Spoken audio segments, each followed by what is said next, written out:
பித்தனுடைய கதை. கணவன் மனைவி 2 பேரும், அவனுக்கு சரியா வேலை இல்லை, அதனால வீட்டில் காசு இல்லை. எவ்வளோ காசு இல்லைன்னா ஒரு ஸ்டேஜில் சமையலே செய்ய முடியல. வீட்டில் 2 பேருக்கும் பசி, என்ன செய்வது? ஆனால் வறுமை இருக்கிற குடும்பங்களை நீங்கள் பார்த்துருக்கீங்களா? அந்த வறுமை வெளியில் தெரியாதபடியே பெருமைக்கு எருமை மேய்ச்சிக்கிட்டே இருப்பாங்க, வெளியில் அது தெரியாதபடியே வாழ்வார்கள்.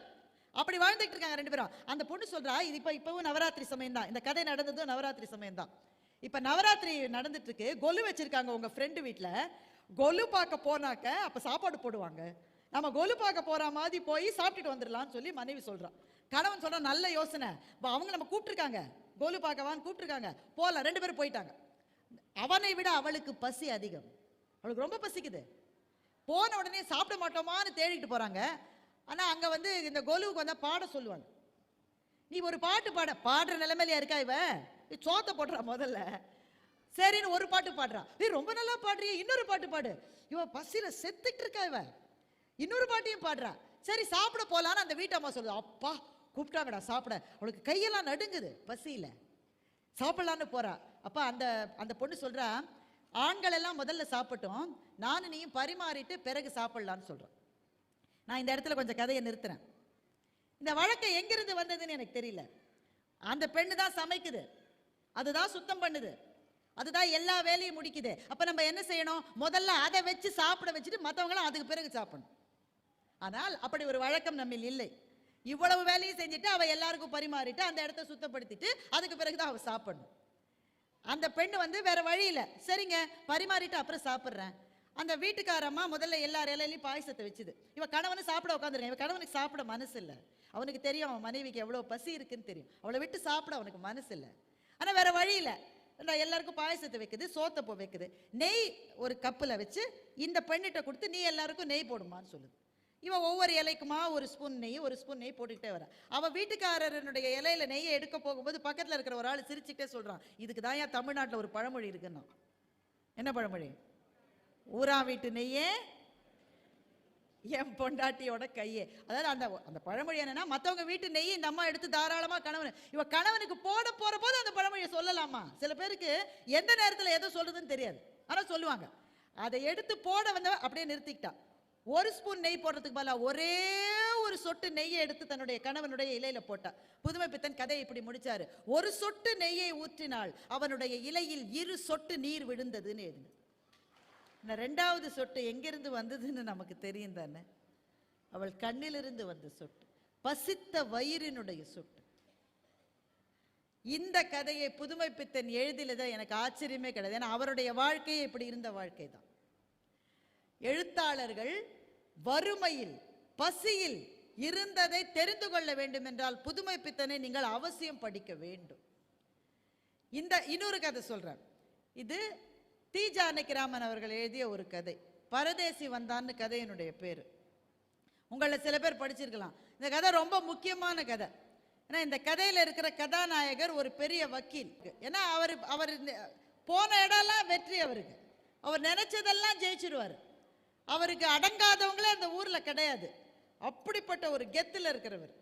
அவருடைய மகனுக்கு திருமணத்துக்கு முதல் பந்தி எப்பவுமே பொறுக்கி எடுத்த பந்தியா இருக்கும். நல்ல வசதியானவங்க, பணக்காரங்க, பதவியில் இருக்கிறவங்க, இவங்கெல்லாம் அந்த முதல் பந்தியில் உட்காந்துருக்காங்க. அவரே பார்த்து பார்த்து பார்த்து உட்காந்து வச்சிருக்காரு. சாதம் சோறு போட்டாச்சு, சாம்பாரை ஊற்றியாச்சு. அந்த வக்கீல் பார்த்துக்கிட்டே இருக்காரு. யாரு? ஜமீன்தாரு, அதுக்கப்புறம் வக்கீல், அப்புறம் நீதிபதி, இவர் வந்து பெரிய அதிகாரி. இவர் பார்த்துக்கிட்டே இருக்காரு. திடீர்னு பார்த்தா ஒரு பரதேசி அங்கே உட்காந்துருக்கான். அவன் வந்து பார்த்த உடனே தெரியுது, பிச்சைக்காரர் என்பது பார்த்த உடனே தெரியுது. எப்படியோ இந்த பந்தியில் உள்ள உட்காந்து ஒரு கவலை சோத்தை எடுத்து வாயில வைக்கவும் வச்சுட்டான். வக்கீல் பார்த்து அப்படி எழுப்பிட்டார். எப்படிடா உள்ள வந்த?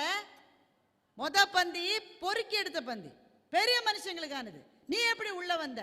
எப்படியோ வந்துட்டேன், பசிக்குது, ஒரு வாய் சாப்பிட்டுட்டேன், சாப்பிட்டுட்டு போயிடுறேன், கை நினைச்சிட்டேன். வக்கீல் அப்படியே அவன் கழுத்தை பிடிச்சி வெளியில தள்ளிட்டு, நீ வந்து சாப்பிடுறியா எங்க வீட்டில் முதல் பந்தியில்? ஓரமா நில்லு, எல்லாரும் சாப்பிட்டு முடிச்சதா, பாக்கி இருந்தா தரேன். அப்பா அந்த பரதேசி சொன்னதா தி. ஜானகிராமன் எழுதிட்டாரு. என்னை வெளியில தருத்திட்டல, நீ அழுதுகிட்டே 16வது நாள் போடுற சோத்தை நான் வந்து சாப்பிட்றேன்னு சொல்லிட்டார். கொடும் சொல். அந்த கொடும் சொல்லை அந்த பரதேசி சொல்லல, அவர் வயிற்றிலே இருந்த பசி சொன்னது. பசிக்கு அப்படிப்பட்ட பயங்கரமான முகங்கள் உண்டு. அவர் சொல்லிட்டார், ஏய் என்ன சொன்ன நீ அப்படின்னு வக்கீல் எழுந்து அடிக்க போறாரு. அதுக்குள்ள அந்த பரதேசி போயிட்டான். கல்யாண பையன் ரிசப்ஷன்ல நல்லா உட்காந்து பாட்டு கேட்டுட்டு இருந்தவன், எனக்கு என்னவோ போல கஷ்டமா இருக்கு அப்பா, நான் போய் படுத்துக்கிறேன், தலை சுத்துதுன்னா. அன்னிலிருந்து ஆரம்பிச்சுது. போகாத டாக்டர் இல்லை, பார்க்காத வைத்தியம் இல்லை, வரவழைக்காத மெடிசன் இல்லை, என்ன செஞ்சு என்ன. அன்றைக்கு திருமணமான அந்த பையன் 2-3 நாட்களிலேயே இறந்து விடுகின்றான். அதில் அந்த சடங்கெல்லாம் முடிச்சு எல்லாருக்கும் சாப்பாடு போடுற நாள் அன்னைக்கு வக்கீல் சொல்றாரு, அவன் இன்னைக்கு வருவான்னு சொல்றாரு. யாரு? பரதேசி. அவன் இன்னைக்கு வருவான். அதே மாதிரி அவன் வந்து நின்னான். உனக்கு எப்படி முன்னாடியே தெரிஞ்சுது இங்க வீட்டில் இது நடக்க போகுதுன்னு நீ அன்னைக்கு சொன்ன? நீ சாபம் போட்டதுனால தானையா இப்படி ஆச்சு. அந்த பரதேசி சொன்னா, வக்கீலையா நான் சாபம் இடலை, நான் சாபம் இட மாட்டேன், நான் பிச்சைக்காரன் தான், சாபம்லாம் கொடுக்க மாட்டேன். ஆனால் என் வயத்தில் இருக்கிற பசி இருக்கு பாருங்க, அது சாபம் இடும். அது ரொம்ப உக்ரமானது. நீங்க ஒரு துளி கருணையோட என்ன அன்னைக்கு சாப்பிட அனுமதிச்சிருந்தீங்கன்னா என் வாயிலிருந்து அந்த வார்த்தை வந்திருக்காதுயா. நான் வேணும்னு சொல்லலை. வந்து படிக்கவே வந்து பயங்கரமா இருக்கிற கதை. ஆனா இந்த கதைக்கு படிச்ச உடனே நான் ஒரு பெரிய பாடத்தை நான் கத்துக்கிட்டேன். இலையில ஒருத்தர் உட்காந்துட்டா தயவு செஞ்சு எழுப்பாதீங்க, தயவு செஞ்சு எழுப்பாதீங்க. நான் 2 வாரம் முன்னாடி சென்னையில் ஒரு பெரிய திருமணம், சென்னையே வந்திருந்த திருமணம், சாப்பாட்டு இடத்துல அலமோதுது கூட்டம்.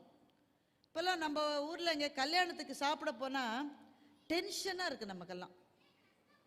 ஏன்னா பின்னாடியே ஒரு ஆள் நிற்குது, பின்னாடியே நிற்குதுங்க. முன்னாடிலாம் பந்தி முறையில் அப்படிலாம் அலோவ் பண்ண மாட்டாங்க. ஒவ்வொருத்தருக்கும் ஒரு பந்தினா அவங்க சாப்பிட்டு இலையை எடுத்த பிறகு தான் அடுத்த பேட்ச் வரும். இப்போ யாருக்குமே நிற்கிறதுக்கு பொறுமை இல்லை, பின்னாடியே வந்து நிற்குது. அல்ல ஒருத்தன் என்னை பார்த்து சொல்கிறான், இந்த ஆண்டி ரொம்ப நேரம் சாப்பிட மாட்டாங்கடான். அப்போத்தான் சோறே வச்சிருக்கு.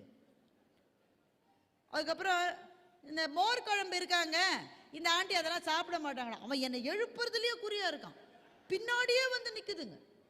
அதுவும் தேர்ந்தெடுக்கிறாங்க. இந்த ஆள் ரொம்ப நேரம் சாப்பிடுவான், இவனை தேர்ந்தெடுக்க வேணாம்.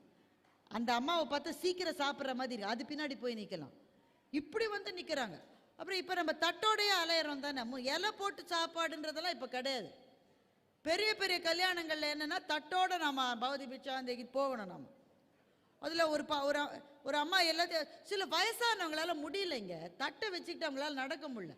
பெண்களுக்கு ரொம்ப கஷ்டம். ஒரு ஹேண்ட்பேக்கை தூக்கிட்டு அன்றைக்கி ஒரு பட்டு சேலை வேற, இதை அட்ஜஸ்ட் பண்ணுறதா, தட்டை வைக்கிறதா, சிலதெல்லாம் தட்டை கீழே போடுது, அதை எடுத்து போட்டுட்டு ஒரு அம்மா வயசான நம்ம சாப்பிட்டுட்டு அப்பாடா அப்படின்னு வெளியில் வருது. வெளில வரும்போது பாட்டி கேட்குது, அந்த பாட்டியோட பேத்தி கேட்குது, பாட்டி பாதாம் கீர் சொல். பாதாம் கீர் இருந்துதா? யாருமே எனக்கு சொல். திரும்ப ஒரு தட்டை எடுத்துகிட்டு போகுது. இந்த பஃபேல ஒன்று தெரிஞ்சுக்குங்க, எப்படி தெரியுமா சார்ஜ் பண்ணுவாங்க? நம்பர் ஆஃப் பிளேட்ஸ், எவ்வளவு பிளேட்டு செலவாச்சோ அதுக்கு சார்ஜ் பண்ணுவாங்க. இப்போ ஒரு ஆள் 3 பிளேட் எடுத்தா 3 சார்ஜ். இது தெரியாமலே பல பார்ட்டி என்ன செய்து, பஃபேல ஒரு பிளேட்டில் தின்னுட்டு அதை வச்சுட்டு இன்னொரு பிளேட் எடுத்து தின்னுட்டு அவன் பார்க்குற பொண்ணோட அப்பா வயிறு எறிகிறாரு, ஐயோ இந்த கிழவியை 3 பிளேட் எடுத்து தின்னுட்டு. பந்தி உபசாரம் என்பது நம்முடைய ஊரில் எப்படி இருந்தது என்றால், வாங்க சாப்பிட வாங்கன்னு சொன்னா மாத்திரம்தான் போய் சாப்பிடுவோம், அதுதான் மரியாதை. இப்போ வந்து கல்யாணத்துக்கு போகிறாங்களா, இந்த மொய் எழுதுகிற க்யூவில் சேர்ந்து கல்யாண மாப்பிள்ளையை பார்த்துட்டு அப்படியே சாப்பிட்ற க்யூவில் சேர்ந்து, அதுக்கு பிறகு ஐஸ்கிரீம் க்யூவில் சேர்ந்து அப்படியே வெளியில் போகுது. எல்லாமே க்யூவாக இருக்குது இப்போ. அல்ல மரியாதை என்பதே இன்றைக்கு கிடையாது. ஆனால் எதுவாக இருந்தாலும் உங்கள் வீட்டில் ஒரு நிகழ்ச்சி நடந்தால் நீங்கள் செய்ய வேண்டிய முதல் வேலை, சாப்பிட உட்கார்ந்தவங்கள ஒரு நாளும் எழுப்பாதீங்க. அவங்க யாரா வேணா இருக்கலாம். சென்னையில் ஒரு பெரிய திருமணம், அந்த திருமணத்துக்கு சாப்பிட்றதுக்கு இப்படி தான் அலை மோதிட்டு இருக்காங்க. அல்ல நாங்கள்லாம் அந்த திருமணத்தில் ஒரு பட்டிமன்றத்தில் பேசினோம்.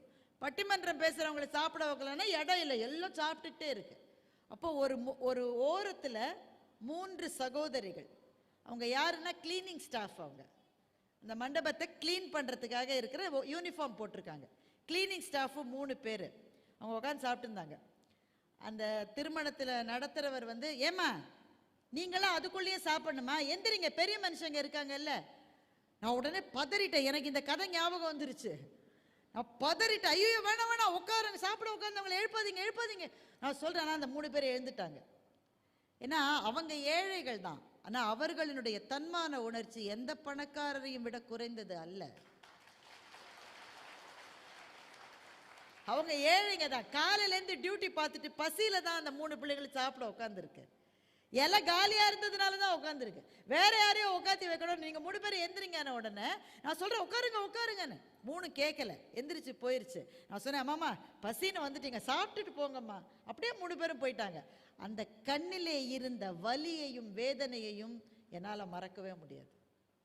இப்போ ஒரு திருமணம்னு ஏன் செய்கிறோன்னா, வர்றவங்க அத்தனை பேரும் மனசார வந்து வாழ்த்துவதற்காகத்தான் திருமணம் செய்கிறோம். எந்த நெஞ்சிலிருந்து வாழ்த்து வரும் தெரியுமா?